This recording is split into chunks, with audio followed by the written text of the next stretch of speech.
मेरी एक कविता हृदय का दर्द बयां करने की कोशिश। उसके कड़वे शब्द मेरे कानों में जाकर ठहर गए। उसके कड़वे शब्द मेरे कानों में जाकर ठहर गया। दिमाग में समझी थी उसकी सारी बातें, मगर हृदय उससे पहले ही प्रतिक्रिया कर गया। यूं लगा मानो कोई भारी पत्थर मेरे हृदय पर आकर गिर गया। चलती सांसों का सिलसिला उस पर एकदम से ठहर गया। तुझे पर सांस लेनी है या नहीं, इस कश्मकश में मैं फंस गया। तीजे पल मेरे हृदय का दर्द मेरे सीने तक पहुंच गया और मेरे चेहरे का रंग डाल पर बैठे पंछी की तरह उड़ गया। मेरे नैनों पर अश्कों का बादल, आस पास का हर नजारा धुंधला धुंधला कर गया। मेरे नैनों की नदी से अश्क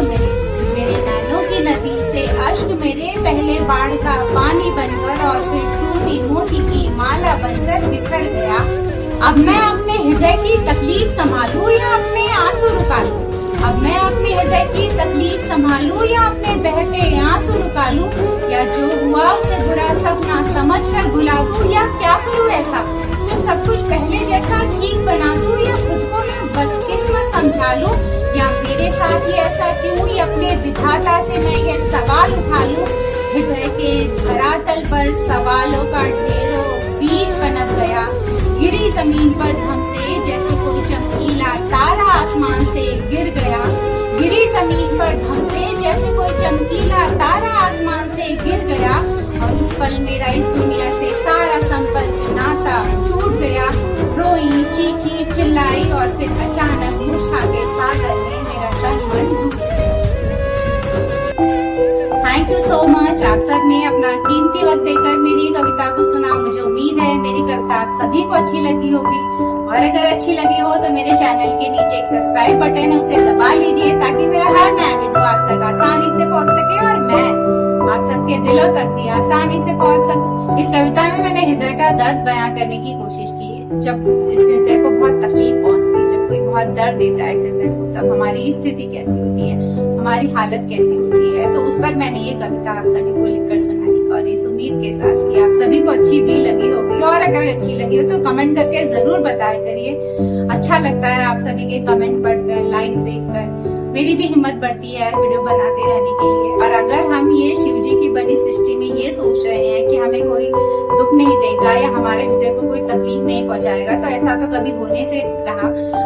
खुशी के जो पल होते हैं वो हम सभी को कहते हैं कि ये पल बहुत यादगार है हमारा, लेकिन मेरा मानना है जो दुख के पल होते हैं वो भी हमारे यादगार पल होते हैं। आप दुख की जितनी ज्यादा गहराई में जाकर दुख को महसूस करेंगे, उतना ही ज्यादा आप सुख का मजा ले पाओगे, उतना ही ज्यादा खुशी को समझ पाओगे। मेरा ऐसा मानना है कि अगर आप दुखों से भागना चाह रहे हो और अगर आपने दुख को एक बार बहुत गहराई तक, हृदय के बहुत गहराई तक झेल लिया है, बहुत गहराई तक हृदय को महसूस कर लिया है कि जब दुख होता है, तकलीफ होती है तो कैसा लगता है, तो आप जो है खुशी को बहुत अच्छी तरह समझ पाओगे। ऐसा मेरा मानना है। ये मैं अपने पर्सनल एक्सपीरियंस से ये बातें आप सभी को कह रही हूँ। हम सभी मंदिर जाकर या मस्जिद जाकर, गुरुद्वारे जाकर अपने लिए खुशियां मांगते हैं, पर मुझे ऐसे लगता है कि हमें खुशियां मांगने की बजाय ये कहना चाहिए कि आप जो भी पल देंगे, खुशी के, दुख के, मैं सब कुछ सहूंगा, मैं सब झेलूंगा, बस खुशी में आप साथ रहिएगा। और दुख के पल जब आए तो आप मुझे उसे सहने की ताकत दीजिएगा। और जब दुख आए ना लाइफ में, तो एक बात हमेशा याद रखिएगा कि अब आप बहुत से लोगों के असली चेहरे देखने वाले, तैयार हो जाइए। हो सकता है कि आप अपने ही फैमिली मेंबर्स के ऐसे चेहरे देख पाए जिसे देखने के बाद आप सोच में पड़ जाएंगे कि ये मेरे पिता है, ये मेरा भाई है, ये मेरी भाभी है, ये मेरा पति है, ये मेरा बच्चा है। ऐसे बहुत से सवाल हो जाएंगे। अगर दुख के पल हमारी लाइफ में आते हैं ना, तो फिर पता चलता है हमें कि कौन एक्चुअली हमारा होता है। ये बातें तो सभी जानते हैं, लेकिन जब ये रियल लाइफ में होता है ना, जब आप दुख को झेलते हैं और रियल लाइफ में आपके अपना असली चेहरा दिखाने लगते हैं, तब एक्चुअली समझ आता है कि लाइफ क्या। और सबसे बड़ी बात तो मैं ये बताऊंगी, मैं हमेशा एक ऐसी लड़की रही हूँ कि मैं अपने दुखों को कभी किसी से बांटना पसंद नहीं करती।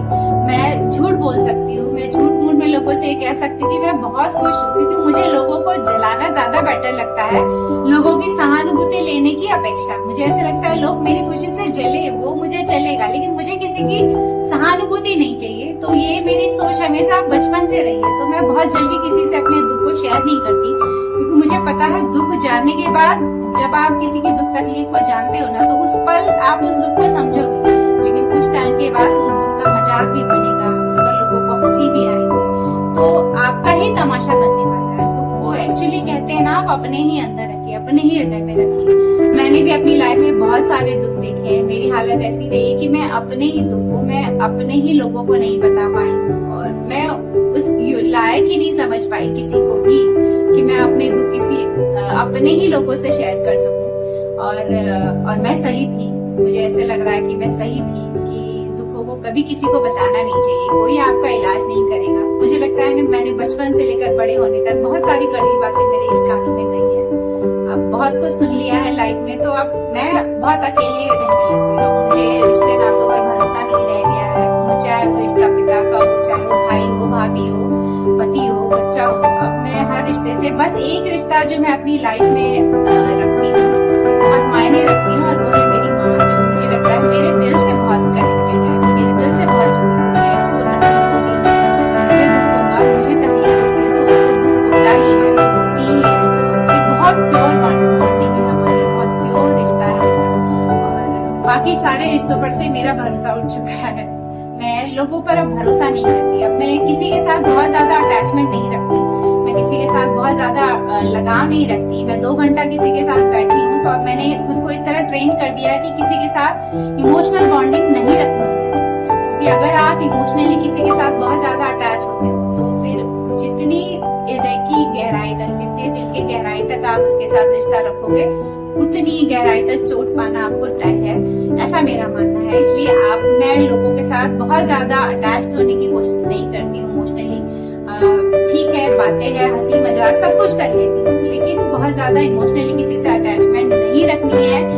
ये मैंने अपनी लाइफ से सीखा है, और इस चीज को, इस बात को मैं बहुत स्ट्रिक्टली अब अपनी लाइफ में फॉलो भी करती हूँ। और दुखों का सबसे बड़ा कारण ये भी होता है कि आज अगर कोई इंसान आपको पसंद आ रहा है तो जरूरी नहीं है कि वो इंसान आपको हमेशा पसंद आएगा, और वो इंसान आपके लिए हमेशा अच्छा ही रहेगा, ये भी बिल्कुल जरूरी नहीं है।